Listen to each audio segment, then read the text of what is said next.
गली का बंदा आया, आने के बाद में वो बोला मुझसे कि ऐसा तेरे भतीजे के चाकू मार दी। मैं ऐसे ही भाग छुटा, जाके हम उस तक पहुंच भी नहीं पाए, बीच में ही हम पे हमला कर दिया और किसी ने न बचाया। वो मारने पे, हमारे पिटने पे हम थे खुद। उनके पास चाकू थे और ये जो जनरेटर का हत्था होता है ये थे, किसी पे लाठ थी। पुलिस ने तो कोई एक्शन ले ही नहीं रही है। हम उनसे बोलते भी हैं तो वो धमकाती है, हम तुम्हारे नौकर हैं। पांचों के बहुत खतरनाक चोट है, जिसके एक के नौशाद के सर में है 28 टांके, 22 टांके मेरी सिस्टर के हैं, जिसमें 3-4 टांके यहाँ पर है और बाकी जांघ पर है, और 17 टांके मेरे सर में हैं। दिल्ली में रोजाना ऐसे केस आते रहते हैं जिसमें साफ साफ नजर आ रहा है कि लोगों में वर्तमान में पेशेंस की कमी होती जा रही है, धैर्य में कमी होती जा रही है। लोग अपना आपा बहुत जल्दी खोज देते हैं, छोटी छोटी बातों पर गाली गलौज से शुरू होती है और फिर वो हाथापाई से खून खराबे तक आ जाती है।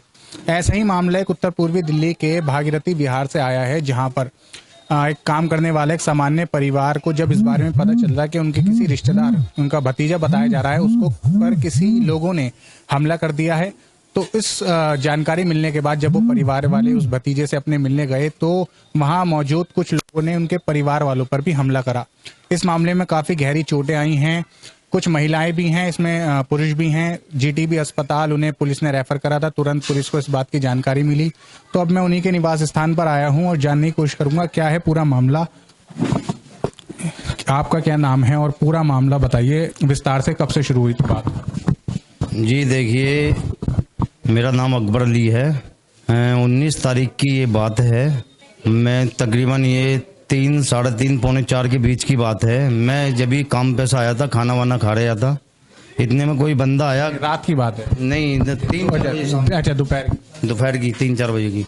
अब कोई गली का बंदा आया, आने के बाद में वो बोला मुझसे कि ऐसा तेरे भतीजे के चाकू मार दी जगी के। वो जगी का जो नाम आया भाई, मैं ऐसे ही भाग छुटा, जाके हम उस तक पहुंच भी नहीं पाए, बीच में ही हम पे हमला कर दिया। जो हमला आपके भतीजे पे कर रहे थे उन लोगों ने हम पे भी हमला किया। हत्ते थे या किसी औजार से? कुछ भी नहीं था। अगर आप ये जिन्होंने हमला करा था उनके पास चाकू थे और ये जो जनरेटर का हत्था होता है ये थे, किसी पे लाठ थी, किसी पे चाकू थे। फिलहाल तो हमने तो 5-6 ही बंदे देखे हैं, नवाले में बाकी कितने लोग थे।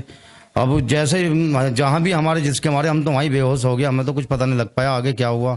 उसके बाद फिर हम लोग उठा के लाए, गली वाले मोहल्ले वाले, उनका एहसान है बेचारों का हमारे ऊपर। तो उसके बाद हम यहाँ क्या नाम लेते हैं, अपने यहाँ मकानों पर आए। आने के बाद में फिर हमने 100 नंबर कॉल की, उन लोगों ने हमारी हेल्प की, हम यहाँ से हॉस्पिटल पहुंचे। मतलब जब आपके ऊपर हमला हुआ तो इलाके के लोगों ने रोकने की कोशिश नहीं करी या क्या? के लोगों ने, जहां तक कुछ लोग बदमाशी ज्यादा दिखाते हैं ना वो लोग, कुछ लोग डरते हैं।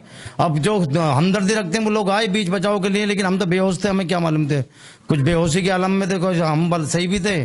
तो आया क्या हो गया, अचानक बचाने गए, आप पे हमला पता नहीं लगा। उसके बाद पुलिस को बुलाया, फिर उसके बाद पुलिस आई, 100 नंबर गाड़ी आई। आने के बाद में हम सीधे जीटीबी हॉस्पिटल ले गए। वहाँ हमारी चेकअप वगैरह, दवाई गोली जो भी अपना ट्रीटमेंट हुआ, होने के बाद में उसके बाद फिर हम वहाँ थाने आए। थाने आने के बाद में हमने अपनी कंप्लेंट लिखी, लेकिन उन्होंने हमारी कंप्लेंट गलत लिखी बिल्कुल। FIR हुई इस पूरे मामले? वही लोकल हुई, उन्होंने सही नहीं किया, हमारे साथ गलत करा। फिर उसके बाद हम DSP ऑफिस पहुंचे। अब हमारे एक भाई की तो हालत सीरियस है, अभी भी ज्यादा हॉस्पिटल में है। कितने लोगों पर टोटल हमला हुआ था, कितने अस्पताल में इस वक्त? 5 बंदे थे हम, जिसमें एक हमारी सिस्टर थी और 3 हम भाई थे और एक हमारा भतीजा था। 5 थे और 5 के बहुत खतरनाक चोट है, जिसके एक के नौशाद के सर में है 28 टांके, 22 टांके मेरी सिस्टर के हैं, जिसमें 3-4 टांके यहाँ पर है और बाकी जांघ पर है, और 17 टांके मेरे सर में हैं। और टांके आए? जी। अच्छा, 17 टांके मेरे भी आए। इस पूरे मामले में जिन लोगों ने आपके ऊपर हमला करा, क्या आप उन्हें जानते थे, देखा ही? जी जानते हैं, मेरी गली में ही रहते हैं। तो इसके बावजूद पुलिस को आपने उनकी पहचान बताई, कोई गिरफ्तारी? अभी पुलिस ने हमसे ऐसा कुछ पूछा ही नहीं है। जो हम उन्हें बताएं, हमने पुलिस से ये कह दिया हम उठवाएंगे, चल के हम उठवाएंगे, हम तुम्हारे साथ, हमारी हेल्प करो, हम उठवाएंगे। तो पुलिस कोई जवाब ही नहीं दे रही। हर बार ये कह देती है 2 घंटे और 3 घंटे, हर बार ये कह रही है। आज 19 तारीख का केस है, आज बताओ 21-22 तारीख हो रही है, हमारी कोई अभी कैसी भी कोई पता ही नहीं लग रही हमें क्या हो रहा है। हर बार कह देता है 1 घंटा 2 घंटे, पुलिस वाले भी ये कर। आपका इस मामले में क्या है ना? आपका नाम पहले मैं जानना चाहूँगा। मेरा नाम शमशेर हुसैन है। आप इस मामले में किसकी गलती देख रहे हैं? प्रशासन की कमी देख रहे हैं या फिर जिन लोगों ने हमला करा था वो कुछ बाहुबली टाइप हैं, ये कारण है। वो लोग गलती पे हैं, वो लोग बदमाश टाइप के हैं, पूरी गली मतलब उन लोगों से डरती है। उनके रिकॉर्ड पीछे से खराब हैं, बदमाशी दिखाते हैं वो लोग। यही कारण है पुलिस द्वारा गिरफ्तारी नहीं की जा रही उनको। पुलिस ने तो कोई एक्शन ले ही नहीं रही है, कैसा ही भी नहीं, अभी कोई एक्शन नहीं ले रही। हम उनसे बोलते भी हैं तो वो धमकाती है, हम तुम्हारे नौकर हैं। तो इलाके में इस तरह से जाहिर सी बात है डर का माहौल बना रहेगा, कब दोबारा से हमला किया जाए नहीं मालूम। मजदूर आदमी किस तरह जिएगा इस तरह, हमें पूरा खतरा अभी उन लोगों से। जो आदमी हमारे बताओ 28-28 30 टांके आ रहे हैं, जब इतना कर रहे हैं तो आगे कोई क्या मार भी सकते हैं वो आगे। मैम बताइए किस तरह से आपने बचाने की कोशिश करी, क्या आपके साथ हुआ? मेरे साथ ये हुआ कि मैंने उन्हें बहुत रोका। जो लड़के थे वहाँ पे लोग, हाँ, जो मार रहे थे मेरे देवरों को, मेरी नन को, मेरी लड़की की भी पीछे से चोटी खींची है उस औरत ने। साबिर नाम का आदमी है। जो उस तरफ की महिलाएं आ गई थी और हाँ, उस तरफ की औरत ने पीछे से चोटी खींची पकड़ के। वो एक ने आन के आदमी ने उसे बचा दिया, मतलब बचा दिया, लेकिन उसने आन के खींचा पीछे से वार करा और इनके पीछे से आकर लड़के ने वो मारा, हत्ता मारा। ये तो सारे के सारे बचा रहे थे, कोई लड़ने के इरादे से थोड़ा ही गए थे। तो आपने लगातार बचाने का ही काम किया और किसी ने न बचाया। वो मारने पे, हमारे पिटने पे हम थे खुद। तो उसके बाद जब मारा इन्हें, आपके जो भाई हैं जो भी हैं उन्हें मारा, ये जमीन पे गिर गए, उसके बाद क्या आपने अपने रिश्तेदारों को और कॉल करी, वो आए हालात संभाले? कुछ कोई नहीं था, कोई ना था ना। आप लोगों ने संभाला जो था? अपने आप नहीं, मेरी बेटियों ने संभाला, मेरी बेटी ने संभाला, मेरी नंद साहब है उसने संभाला।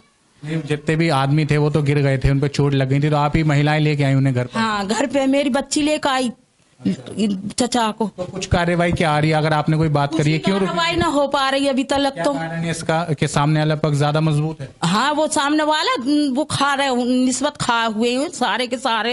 यानी पुलिस भी इस मामले में मिली हुई? हाँ, निस्बत खाई हुई है पूरी। तो ये पूरा मामला आपके सामने है। महिलाएं बढ़ चढ़कर जब वो बचाने गई अपने परिवार के लोगों को, पुरुषों को, तो सामने जो दूसरा पक्ष था वहां की महिलाएं आई, हमलावर सामने वाला पक्ष था, इसमें महिलाएं भी कुछ नहीं कर सकी। लगातार आदमियों को, लकड़ी हो, रोड हो, लगातार उससे हमले किए गए जिससे गहरी चोटें आई हैं। तो वो पुरुष उसी वक्त वहीं पे बेहोश होकर गिर गए। ऐसे में महिलाओं ने संभाला, जो भी लगातार डिफेंस करा, अटैक करने के हालात में वो नहीं थे। उसके बाद स्थिति आपके सामने बनकर आ रही है। अब ये बड़ा सवाल पुलिस व प्रशासन के लिए खड़ा होता है कि इतनी बड़ी घटनाएं हो रही हैं, उसके बाद कोई कार्यवाही नहीं हो रही। क्या कारण है? जिन्होंने हमला करा था, क्या नाम है उनका?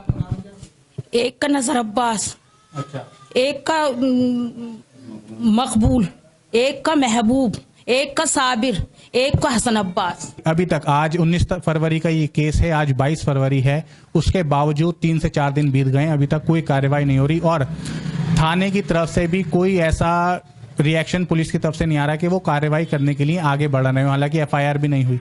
अब इसमें सवाल खड़ा होता है कि अगर सामने वाले पक्ष की अगर जान चली जाती तो सरकार या फिर प्रशासन की आंखें तब खुलती। अगर इस मामले में गनीमत रही कि किसी की जान नहीं गई, हालांकि थोड़ी बहुत चोटें आई हैं, थोड़ी बहुत भी नहीं करूंगा, गहरी चोटें आई हैं, इससे अगर जान चली जाती तो और हालात कितने ज्यादा बिगड़ने को रहते। और ऐसे ही माहौल ऐसी बन रहा है समाज के अंदर, जो तनातनी का माहौल बहुत कम वक्त में पैदा हो सकता था। ये तभी सभी तरह के सवाल आपके सामने खड़े होते हैं। मैं कैमरा पर्सन सैफ के साथ हैदर अली, झलको दिल्ली।